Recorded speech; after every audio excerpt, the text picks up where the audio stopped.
Welcome to the Millionaire Journey Podcast. The goal of this podcast is to guide and empower you on your journey towards financial independence. Here's your host, Len Yaney. Today, my guest is Kyle Grimm with Valcre Group. Welcome, Kyle. Hey, thanks for having me.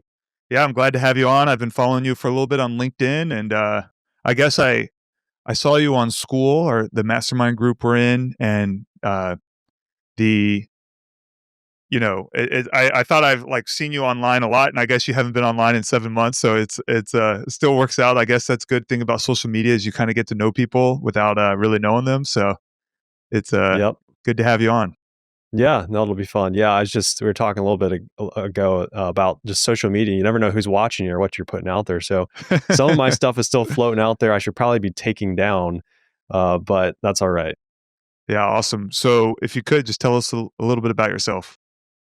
Yeah. Again, Kyle Grimm. I'm from Illinois, live in a fairly small town in kind of the middle of nowhere, which some of your listeners might also be in that boat of not living like in the middle or middle of a big metro. But I guess my story is just that like real estate, you can do it pretty much anywhere. It depends what your goals are. But I guess a little bit about me. I started doing real estate in high school.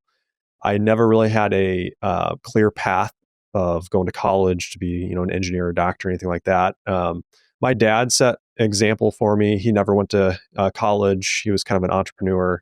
Neither did my mom. So I never really had a plan of going, to be, an engineer or a doctor or anything like that. So I was kind of poking around, and I remember Zillow, I think it's Zillow or Realtor.com. I was scrolling. This would have been in 2012, and found a house. And the numbers are always a little bit gray. I can't remember for sure. They're asking like $12,000 for this little single family house in a pretty rough area of town.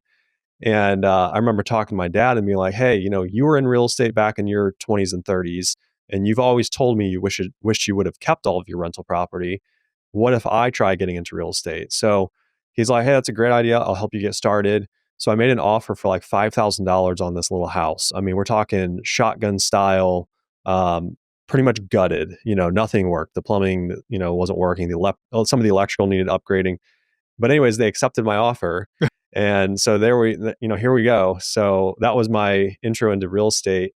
And fast forwarding, so my dad helped me fix those up. I had a buddy that was helping me and ended up buying 4 of those little houses on the same block. And that was kind of my intro into real estate. And I still remember my first tenant, his name was Leroy. And Leroy, when he handed me that first rent check, I think it was like for $525. I was like, this is awesome. I mean, we did all the work, getting the house fixed up, and then now the income's coming in. And so that was like true.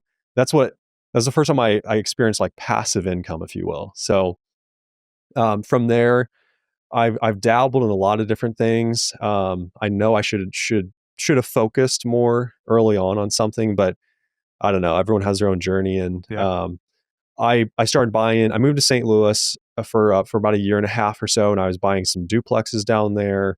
I bought some multifamily all the way up to like 12 units, a 12 unit apartment building. So I never got into anything huge, but I was doing that, and then I bought a few storage facilities, and then 2019 is when I bought my first mobile home park, which is mainly what I'm focusing on today. So I guess just kind of an overview. I was looking earlier. I'm closing on 2 parks right now, or one Wednesday, and then I'm closing on another one next month. That'll put me about 450 lots total, but that's not how many I own right now. I've sold most of them, so I kind of built up a portfolio, sold it all off back in 2023, and now I'm kind of like rebuying again and trying to like scale back up. So that's kind of in a nutshell where things are at.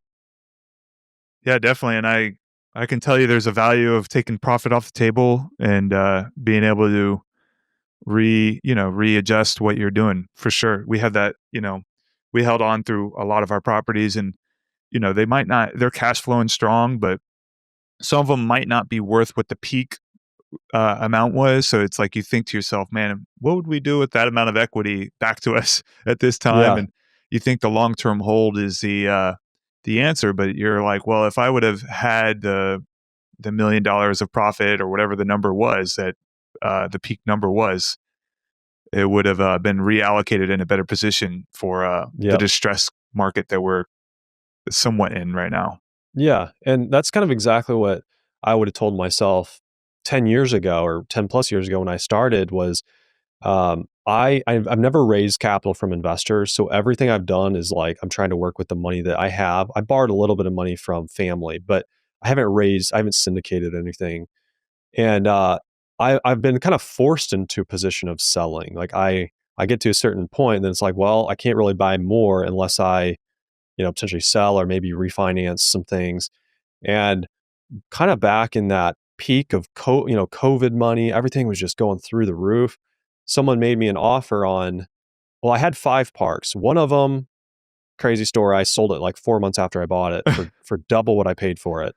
Yeah, doesn't hurt. A guy, yeah, it doesn't hurt. A guy had 1031 money he needed to move. So that was a story on that one. And then 4 other parks, again, right at the peak of kind of all the madness, got an offer that I just couldn't refuse. I was like, this is just insane. Um, Probably triple what I thought everything was worth. And so that's why I ended up selling it. And of course, like I look back, I'm like, man, some of those assets were great assets that I would still love to hold today. But if I wouldn't have sold, I wouldn't have been able to buy what I own now, which is even better. Yeah. So sometimes I don't think there's ever a, completely right or wrong answer, but selling sometimes works because then you can step up into that next rung. Yeah, so I have a mentor who has, when I met him, he had about 2,000 units. And then today he has about 20,000, just to put it in perspective. And in 2013, 14 timeframe, I would be driving around with him. And he told me this. And he's like, I think he told me hindsight. He said, yeah, at that time, I just felt like there was no more deals to have. And so he was looking into, and he's like, I mean, flipping houses was like way below what he would be doing. Yep. So we were looking at buying up a bunch of condos that were they were like 30,000 at the time. So he started getting into buying individual condos to like kind of put them all together as a package. And he said, hindsight, he wasn't in the abundance mindset. It was like thinking that the deal flow was over forever. Yeah. And we're just a small period of time of real estate. So it's it's something I think of to myself also. It's like there's always going to be deals. Is it mobile home Yeah. parks? I hope, just because we have the systems in place to manage them, but it's like there will be something else if it's not mobile home parks.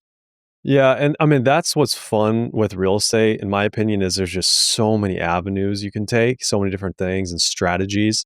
I think about that all the time, what happens when maybe rent control or some other measures really slow down like the park industry. And I'm like, you know what? There's going to be other doors that open, at that time. And I think that's what's fun about real estate. And that's why I get bored just doing one thing. I Yeah. know that the guys who become mega successful are usually just so laser focused. But for me, it's not all about, I'm not trying to be a billionaire. I'm trying to live. I mean, I'm more of what I'd call like a lifestyle investor where time freedom means a lot to me. So, if I'm doing some storage facilities here and there and some mobile home parks here and there, if it's providing me my time freedom and the ability to travel and do whatever I want, then that's good enough for me. Yeah. And I mean, when I feel like when you're doing it with, uh, yeah, so I have this like quote that I saw this weekend, and I've just like took a screenshot of it. It's from Alex Hermosi, but it says how to stay poor, and it's to keep starting new things rather than getting good at one thing. And for me, I understand exactly with what you're saying, and I actually agree that it's good to pivot. And I'm not saying it's actually, the one thing I would say is it's not about like being good at like maybe all mobile home parks, but it's like maybe you're just a guy that, this is what another mentor of mine said. He said, maybe you are a guy that buys the C and D class parks. He's like, don't try to do something different. Just stick with the C and D class. Cause if you try to go into the B and A class, he's like, you're in an area you're not familiar with. He's like, you got to find the rough, terrible parks nobody wants to buy and then make them nice or try to get them Yeah. to that level.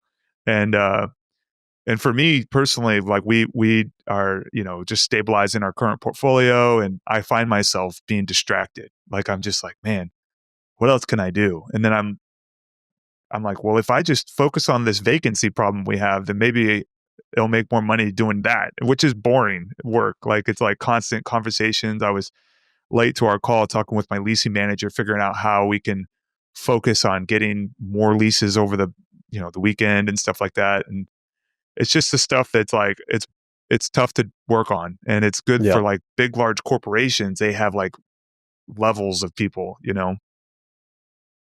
Yep, for sure. Yeah, there's just so many areas in the business to like constantly be perfecting and just increasing your systems and flow. And I'm not great at that part of the business. I'm much better at, hey, let's go find the park and buy it, and then we'll figure out that all the Yeah. details later. So that's kind of who I am. But and is what's interesting is, so I don't really have a business partner, but sometimes I see guys who partner grow very quickly as long as their skill sets are somewhat complementary. I mean, when one of them's really analytical and one of them's really good at kind of the big picture. I Yeah. haven't found that person yet, but I need that person in my life. I need the detailed person because that's not who I am.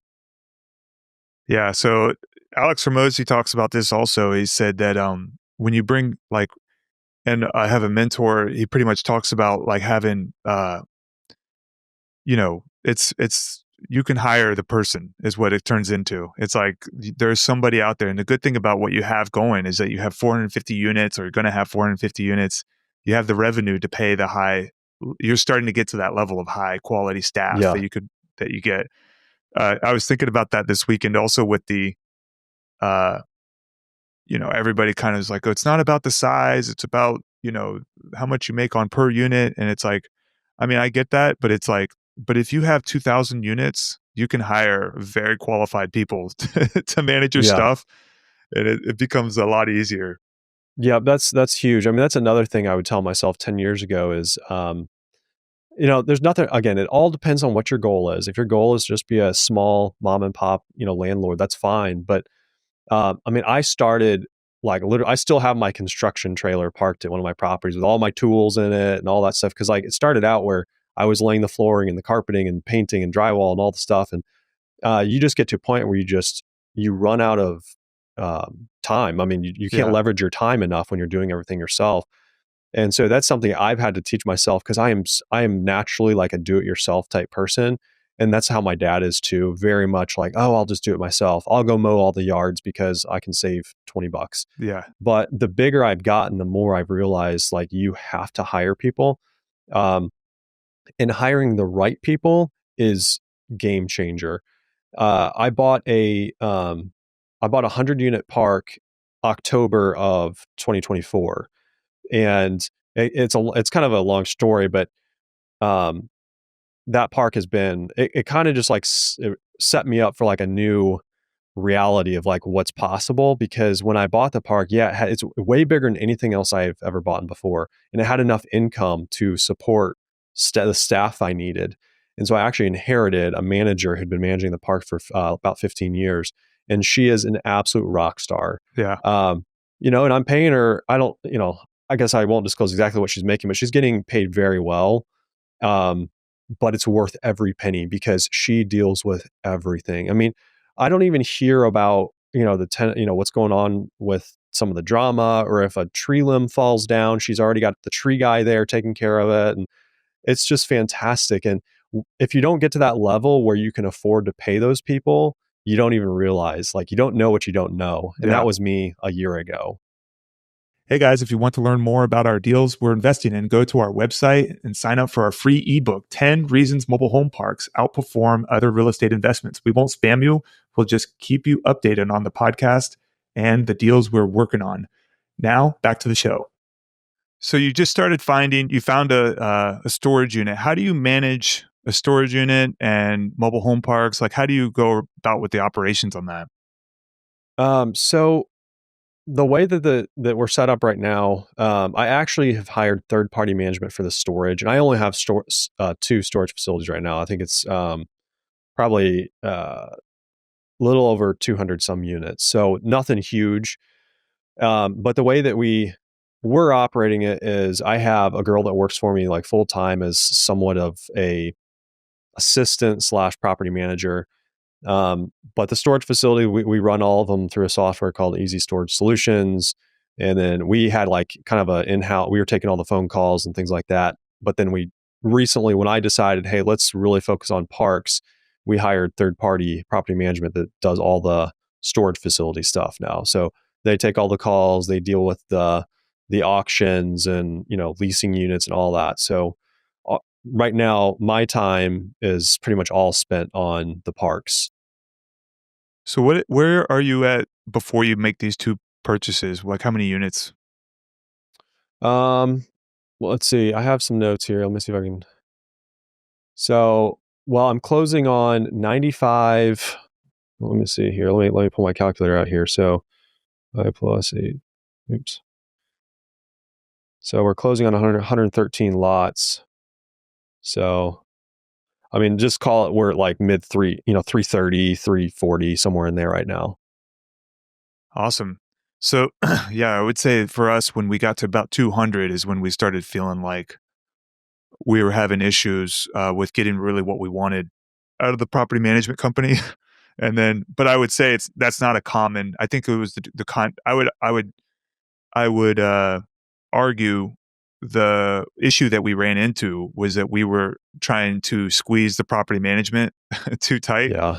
And then try to manage certain sections of it instead of letting them be full hands on. So Yeah. we were I mean, our management fee was super low, and we were having to step in to handle the stuff that they didn't agree to do. So Okay. it turned into a big headache, and that's kind of whenever I broke away from my W-2 to bring on our own management company. Okay. Yeah, I love the idea of being, vertically integrated or have everything Yeah. in-house because you have so much more control. But the storage facilities, I just realized they weren't a big priority of mine. And so the company we have doing it, I mean, they're doing everything. Like I really don't have much to do with it. But then on the park side, that's where we're really trying to build out like the systems and processes to do all of that in-house. So Yeah. it's really just there's kind of like four of us that focus on that. One of which is the manager I referenced earlier, who I inherited with the other park. But the goal long term is to have everything in house. Yeah.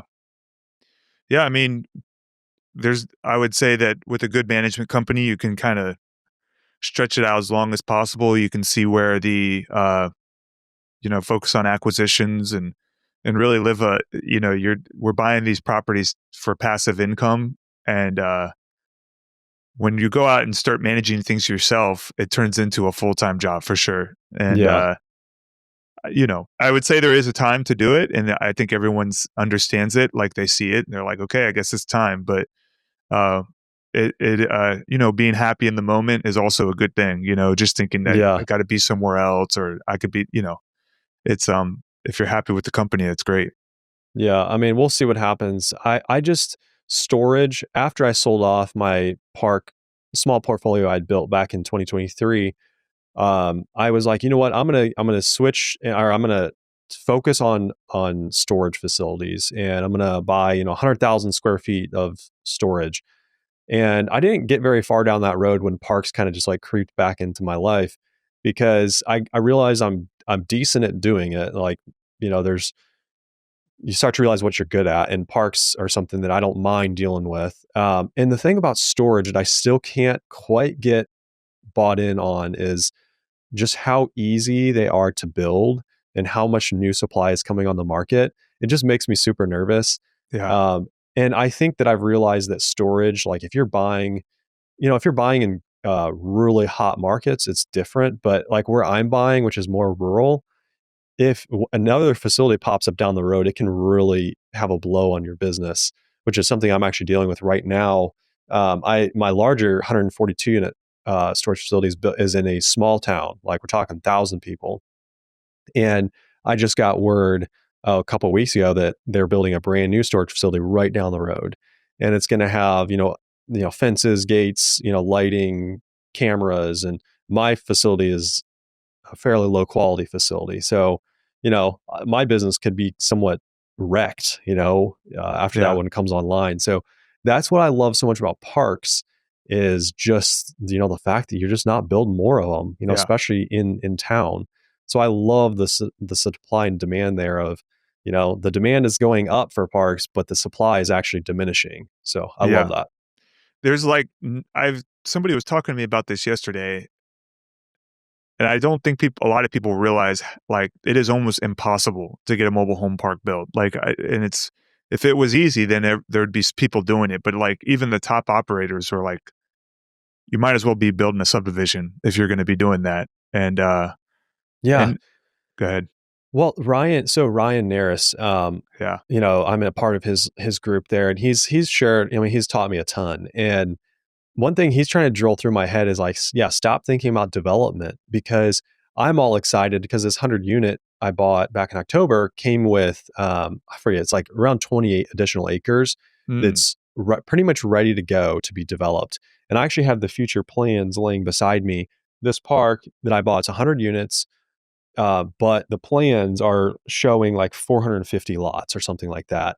They sold off part of the ground, but then I received like 20 acres that I could start to develop. And Ryan is like, stop thinking about developing. It doesn't make sense. Go buy another park for the money you're going to spend on developing. brain So damage. Yeah. I'm still trying to agree with him, and I know he's probably right, but it is also fun to think about growing the park over time. So we'll see. Yeah. I would say that's, yeah, I guess you'll learn. Yep. We'll see. No. I like to learn by failing sometimes. So this 100 unit actually has a row already like the plumbing is in the ground. Nice. So I probably will put a road in for that and start expanding that. But I know that Ryan's right that if I want to focus on scaling and growing in the big picture, then I should just focus more on acquisitions over, you know, expanding where I can. Yeah. I've always gone against people that are smarter than me, and then I always find out later what happens. Yeah. Oh, that's Yep. why they said that. I had Yep. one of his business partners said it to us. He said with park owned homes, and I've talked about it a bunch of times on the podcast. But he says what he was like, the park owned home rent you're getting. Uh, you might not be calculating the right lot rent if you're getting that high of a park owned home rent. And at the time I was like, "Oh, he doesn't understand. We're making this much money on," and we thought the lot rent was 500 and the park owned rent was like 12, 1300 in our area. And he's like, "Well, it's probably more like 850 to 900." And it took me like 2 or 3 months, a failed refinance through finding out that we couldn't get insurance on mobile homes, that I was like, "Well, maybe he's right. Maybe we should just try to get, 750 to 850 lot rent on all of our parks." And that's literally what we started doing. And you could start seeing like how the expenses are going down, and Yep.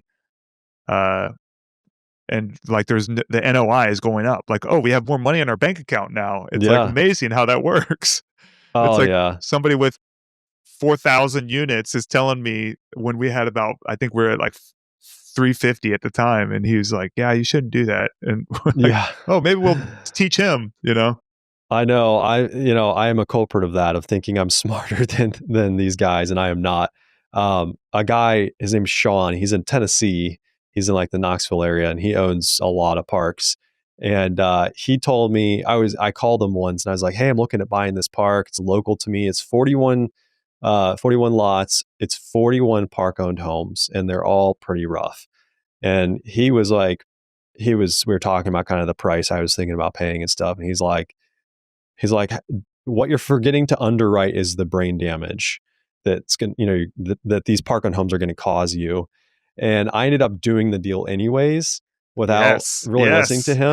him. And it was the worst 12 months of my life. It was miserable. I mean, he was right. The brain damage, like, it wasn't worth it.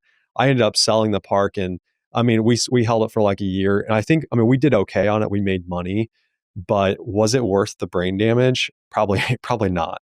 It was bad. So let's talk about that a little bit. So we started buying a little bit ourselves this past year, and I've kind of realized the value of what a syndication, because really what happens to us is that because of the cash flow, like when you buy a park on your own, you don't have to have the CapEx budget already pre-funded. It's like you're like, I have a down payment and I have a couple months reserved, maybe. We're gonna go buy this, and that's what we did. And we bought 108 units with a couple partners, and we just said we're going to cash flow the renovation, and it kind of made us hit a wall of like every dollar we make now is like has to go into these parks, and we're under a timeline of like say because there's seller finance on a lot of the stuff, so it's like 3-year balloons and stuff like that. So you're like, well, we can't just sit back and wait. Yep. So we're looking at we're like pretty much like every month we're just plowing money into these properties, and it's turned into it's hard to manage your cash flow that way. And so how do you go about doing that? Well, I did exactly what you're talking about on pretty much everything. And it's taught me. This 41 lot park that I just was telling you about taught me that lesson of like, you have to have a plan, a CapEx budget, and you need to have that money up front. Unless you're just buying it on your own and you're fine with just a slow, hey, we're going to fix this thing up with the cash flow. But I was super unrealistic with this 41 lot park, and I did not borrow any additional. You know what? I'm trying to think. Maybe we did actually borrow a little additional funds when we closed on it, but we blew through it. I mean, just absolutely blew through it. So I guess, to go back to answer your question, like it's very important. Like this 95 unit I'm closing on Wednesday. I've kind of come up with, hey, here's our budget on all the trees. Here's what it's going to cost to demo some of these homes. We're going to be skirting these homes. Here's what I need to have funded up front. So yeah, I mean, that's huge. I was just too optimistic early on, where it's like, hey, let's just get this thing bought. And then over time, as cash flow allows us to, we'll fix it up. And that's just not realistic. Yeah, definitely. And it's the only way to learn. You really got to just go out there and do it. And that's why it's always good to have people with different unit accounts. Like, because if you get the guy on that's written a book about it, you're like, okay, that's what you'd like to do. But the things that aren't written in the book are the things that show up. And it's good to be around other operators. And that's my favorite part about this podcast, is learning from other guys doing the same thing. Yeah. And I mean, I've never syndicated. That is the goal, is to start raising capital for some of these deals. But I am thankful that I've learned some of the lessons the hard way, because if I had just jumped in and was like, hey, I'm going to start raising money for a park, and I've never bought a park before, I don't think I would realize like what does it actually take to run a park, especially when you have a bunch of park-owned homes. And so I'm thankful for kind of that slower journey of figuring out the hard way. But now that I know what I know, it's like it's time to start hopefully scaling up, and let's bring on some investors. Awesome. So where can people find you? The best place, if you want to just kind of watch what I'm doing, I have a website. It's called it's valcregroup.com. And Valcre is VALCRE. So you can find me there, and I have a newsletter that I'm starting to send out that kind of keeps people up to date, or you can just find me on LinkedIn. I don't post a ton, but over time, I'll probably start to share a little bit more there. Awesome. Thank you so much, Kyle, for coming on the show. Yeah, appreciate it. Thanks. Thank you for listening to the Millionaire Journey podcast. Please rate, like, subscribe, leave a comment, and share with somebody you think would enjoy listening.